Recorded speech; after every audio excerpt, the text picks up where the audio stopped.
Mini screen പ്രേക്ഷകർക്ക് സുപരിചിതയായ നടിയാണ് Riya George. ചെമ്പനീർ പൂവിലെ ചന്ദ്രമതി എന്ന് കേട്ടാലാകും പ്രേക്ഷകരിൽ ഭൂരിഭാഗം പേരും ഈ താരത്തെ തിരിച്ചറിയുക. ഏഷ്യാനെറ്റിൽ സംപ്രേക്ഷണം ചെയ്യുന്ന ചെമ്പനീർ പൂവിലെ പ്രധാന കഥാപാത്രങ്ങളിൽ ഒരാളാണ് Chandramathi.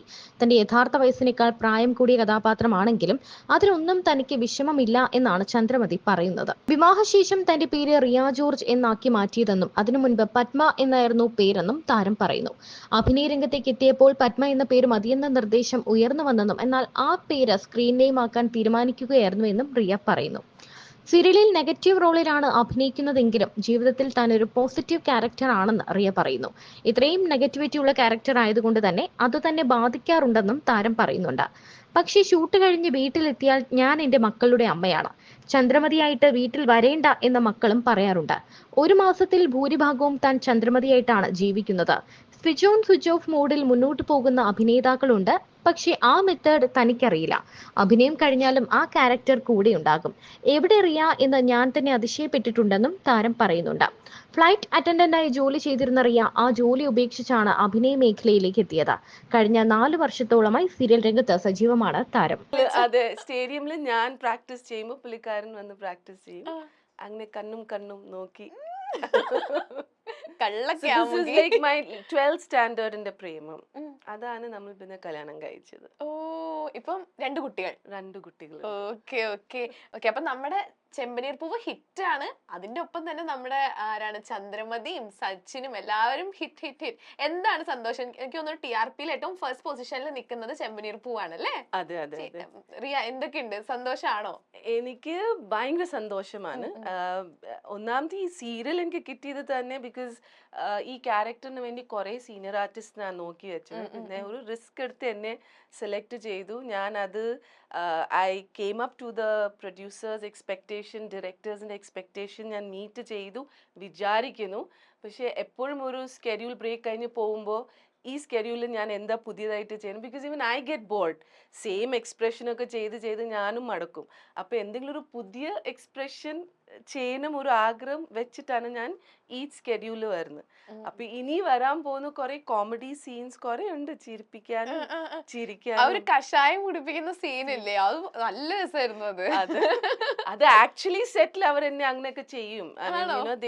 So they keep pulling my leg. എന്നെ ഒരു കൊമീഡിയൻ ആയിട്ടാണ് ആ സെറ്റിൽ കാണുന്നത്. ബിക്കോസ് മലയാളം ഡയലോഗ്സ് പറയുമ്പോ എപ്പോഴും ഞാൻ തെറ്റാറുണ്ട്.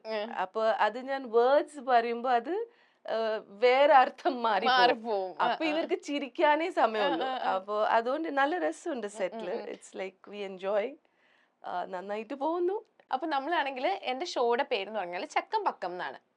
ചക്കം എന്ന് പറഞ്ഞാൽ കുറച്ച് സ്റ്റേറ്റ്മെന്റ്സ് ആണ്, പക്കം എന്ന് പറഞ്ഞാൽ കുറച്ച് ടാസ്കുകളാണ്. ഓക്കെ, അപ്പൊ ഞാൻ കുറച്ച് സ്റ്റേറ്റ്മെന്റ്സ് വായിക്കും. അപ്പൊ യെസ് ആണെങ്കിൽ ഇതിന്റെ പേര് ഡംറൂല് ഒരു കൊട്ടുവട്ടം യെസ് ആണെങ്കിൽ. ഓക്കെ, നോ ആണെങ്കിൽ you will get a punishment. Okay. Simple. അപ്പൊ ഈ സ്റ്റേറ്റ്മെന്റ് മലയാളമാണോ? മലയാളം. But you'll understand. Okay. It's all about Chandrakanth അല്ലല്ലോ,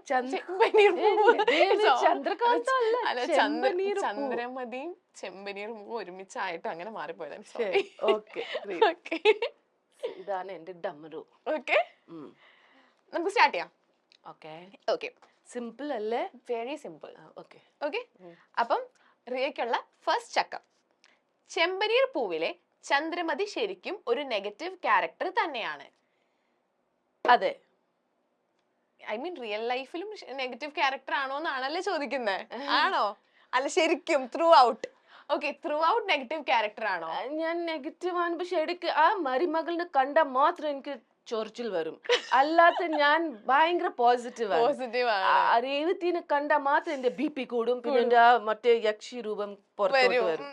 അല്ലാത്തത് ബിക്കോസ് ആ പോലീസ് സ്റ്റേഷൻ സീൻസ് ഒക്കെ ചെയ്യുമ്പോ ഓഡിയൻസ് ഒക്കെ ഭയങ്കര എന്നെ ഇഷ്ടപ്പെട്ടു. ആ സീൻസ് ഒക്കെ കണ്ടു. ബിക്കോസ് അതിൽ ഭയങ്കര കരച്ചിൽ സീൻസ് ആയിരുന്നു. So they liked it. But the moment ഞാൻ രേവതിനെ കാണുമ്പോൾ എനിക്ക് അറിഞ്ഞൂടാ, ഒരു ടെമ്പർ. ഞാൻ എന്റെ ഡയറക്ടറും റൈറ്ററിനോട് പറയും എന്താ കാരണം, ഞാൻ എന്തിനാ സച്ചിനെ ഇങ്ങനെ ഹേറ്റ് ചെയ്യുന്നത്. പക്ഷെ ആ കഥ അറിഞ്ഞു. പക്ഷെ അതിലൊരു ലിങ്ക് ഉണ്ട്. നമ്മളിനി അത് അൺഫോൾഡ് ആവും. അത് എന്താ കാരണം അത് അറിയും.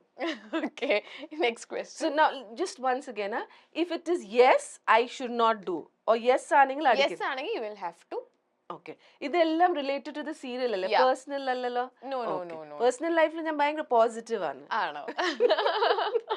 Okay, next question. മക്കളിൽ ഒരാളോടാണ് കൂടുതൽ സ്നേഹമെങ്കിലും ഞങ്ങളുടെ സച്ചിക്ക് ചന്ദ്രമതിയോട് ഉള്ളിൽ നിറയെ ഇഷ്ടമാണ്.